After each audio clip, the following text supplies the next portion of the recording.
World War II, sometimes known as the Second World War, lasted from 1939 to 1945. The vast majority of the world's countries fought as members of two competing military coalitions, the Allies and the Axis. What is not clear is what South Africa accomplished during World War II. Here are some of South Africa's actions during World War II. Please like, share, and subscribe to our YouTube channel so we can continue to provide you more videos. Entry into World War II. South Africa's admission into World War II was a complicated affair that split the country ideologically. As a result of the Second Anglo-Boer War, there was a severe rift in South Africa between English and Afrikaans speakers, and these two groups held all of the authoritative authority. Afrikaners were condemned to genocide at the hands of the British, less than 4 decades before World War II. As a result, many Afrikaners had a profound aversion to everything pro-British. South Africa was a British Empire territory, hence it had strong links with Britain.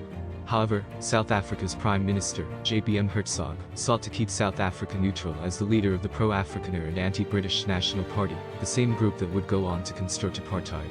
The National Party ruled in a coalition government with the South African Party, and the two parties were known as the United Party. Germany attacked Poland on September 1, 1939. The United Kingdom declared war on Germany 2 days later. This sparked a heated discussion in South Africa's legislature. It opposed those who wanted to stay neutral, headed by JBM Hertzog, against those who wanted to join the British side, led by General Jan Smuts. Ultimately, the pro-war vote triumphed, and Smuts succeeded Hertzog as United Party leader.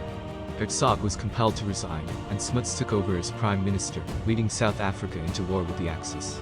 World War II would put South Africa's commitment to the test, as it had for every other country involved, and not just on the battlefield. South Africa played a significant role in both the North African and East African operations, which began on June 10, 1940, early in World War II, and only 5 days after France fell. In East Africa, 27,000 South African troops fought alongside the Allies against the Italians and their allies. The South African Air Force played an important role in this operation, completing the first Allied bombing raid of World War II, just a day after Mussolini declared war. During South Africa's initial combat at El Wak until the Battle of Gondar, South African forces established their worth as effective and resilient soldiers and airmen throughout the campaign, frequently acting as the spearhead in the Allies' first campaign success. The campaign was carried out at an unparalleled speed and velocity. The decisive triumph cost the Axis forces 230,000 captured men and 230 planes. With the Italian presence in East Africa removed, South Africa would be able to furnish vital supplies to Allied forces in North Africa. Despite a good campaign performance, South African soldiers would confront increasingly tough conditions in North Africa. South Africans faced a demoralized adversary in East Africa, partnered with tribesmen who had no interest in the fight, and would quickly break and leave.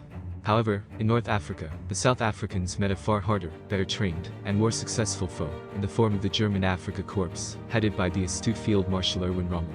South African troops required to acclimate to their new surroundings, as well as get additional training. Due to transportation issues and repeated German Stuka attacks, South African forces delayed British operations, resulting in a schism between South African and British officers. South African troops in Egypt. In November 1941, the South African soldiers will face their first action in the North African desert at Sidi Rezat. A botched British advance eventually trapped the 5th South African Infantry Brigade, which was besieged on all sides by German forces. Despite their valiant struggle and courage, which gained them the admiration of British officers, the South Africans were decisively defeated. They inflicted considerable damage on the enemy, knocking out a large number of tanks. Nonetheless, 2,964 of the 5,800 troops that went into action were classified as killed, injured, or prisoner. This operation was a harrowing introduction to the combat in North Africa for South Africans, and it would not be the last. Despite the setback, South Africa's damage to Axis troops was vital in ensuring the Allies' final triumph in North Africa. The South African sacrifice culminated in the turning point of the fight, giving the Allies the upper hand in North Africa at the moment, according to Acting Lieutenant General Sir Charles Willoughby Mulcahy. The surgery was ultimately successful. South African troops defeated German and Italian forces at Bardia and Sollum, thereby neutralizing the Axis threat to the Suez Canal, which was a strategic need for victory in North Africa. The Battle of Gazala took place in mid-1942, when Rommel soundly destroyed the Allied forces. The British 8th Army was forced west, isolating and besieged by German forces in Tobruk. The garrison, which numbered over 35,000 soldiers, was made up of British, South African, and Indian forces. The initial plan was to evacuate them, but confusing signals and imprecise orders resulted in leadership blunders. The High Command had chosen not to defend or leave Tobruk. The British High Command had abandoned South Africans again, and the Allied forces were forced to surrender. It was South Africa's most important defeat during World War II. Following the incident, a British court inquiry determined that the commander-in-command of Tobruk soldiers, South African Major General Hendrik Klopper, was not to blame. Despite this, just 7 copies of the decision were circulated, tarnishing the image of Hendrik Klopper and the South African army. The battle in East Africa was a perfect success, proving the South African philosophy of mobile warfare. However, in North Africa, the British command had repeatedly abused South African capabilities, leaving South African forces isolated and in a static position. Meanwhile, South African forces battled on, gaining great success in the months that followed, demonstrating their mettle in actions leading up to, and including the first and second battles of El Alamein. South Africans battled with tenacity, sustaining terrible fatalities, but achieving all of their goals. The capture of Midraya Ridge, where the South African 1st and 2nd Field Force brigades refused to surrender, despite being boxed down in a minefield and subjected to withering machine gun fire, was particularly significant. Stretcher bearers labored around the clock, including members of the Black Native Military Corps, who transported their white countrymen to field hospitals, while suffering death and injury in the process. Among these was Lucas Majosi, who saved lives despite suffering gunshot wounds himself, and was awarded a medal for exemplary behavior. Due to apartheid rules in South Africa, black troops were not permitted to fight on the front lines, and were not provided guns. South African troops also took part in the Battle of Madagascar, the first Allied campaign to utilize sea, land, and air forces during World War II, from May 5 to November 6. Madagascar, being part of the French Empire, fell under the rule of the Vichy French government after the fall of France, and then under Axis control. The South Africans provided major air and ground forces to the successful invasion, denying the Japanese a viable foothold in the Indian Ocean. Italy. After the North African War, the South African 1st Division was reorganized as the 6th Armored Division in early 1943. It was to take part in the next phase of the Allies' World War II effort, the invasion of the Italian peninsula. Initially, the division was assigned to participate in small-scale operations in Palestine, because South African men had not yet recovered from the British command's failure at Tobruk. This order, however, was overturned, and the division began preparing for the assault of Italy in March 1944. South Africans fought with British and Commonwealth forces, notably New Zealanders. Progress was consistent and steady. Following the fall of Rome, the South Africans moved swiftly up the Tiber River, 10 miles per day. They seized Orvieto, but were attacked while attempting to conquer Chiusi. When Jan Smuts learned of this, he immediately went to Orvieto to resolve the situation, since the surrender of South African forces was a delicate subject.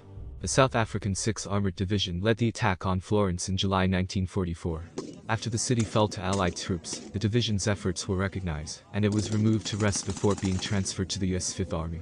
Several battles along the Gothic Line were fought by South African soldiers, and during the spring onslaught in April 1945, they helped pave the ground for the decisive offensive against the Germans. The South African forces secured all of their objectives, engaged in hard battle, and annihilated the German 65th Infantry Division throughout their advance. The 6th Armored Division, according to American General Mark W. Clark, was a battle-wise outfit, daring and aggressive against the enemy. Despite their relatively tiny size, they never complained about losses, he noted. Neither did Smuts, who said unequivocally that the Union of South Africa planned to play a role in the war, which it most certainly did. At this time, Constance Stewart Larrabee, the first South African woman war journalist, was regularly accompanying the 6th Armored Division. Throughout World War II, she photographed the horrific conditions under which soldiers fought Nazism. South Africans in the RAF. South Africans not only fought with their own forces, but several also joined the Royal Air Force, and battled for Britain in the air, with many becoming fighter aces. Among these was Mamadou Patel, who, although being shot down and died in 1941, held the title of being the RAF's top-scoring ace, even at the conclusion of World War II, as well as the Western Allies' highest-scoring ace. He has 41 verified air kills, with the true number likely to be closer to 60. Adol Seloane, another legendary South African fighter ace, served with the RAF, and rose to prominence during the Battle of Britain. He led the RAF's No. 74 Squadron, and had 38 confirmed air kills. He returned to South Africa after World War II and joined the Torch Commando, an organization committed to resisting projected apartheid legislation. During World War II, South African forces won both tremendous successes and terrible defeats. They demonstrated tenacity in the face of enormous obstacles, overcoming bad management, mistrust, and slander that threatened to lure them away from the front lines. Although South Africa's contribution was tiny in comparison to many other countries, it was still significant and a valuable asset to the Allied cause. Thank you for watching. Please subscribe, like, and comment on South African contributions to World War II. And we will see you next time.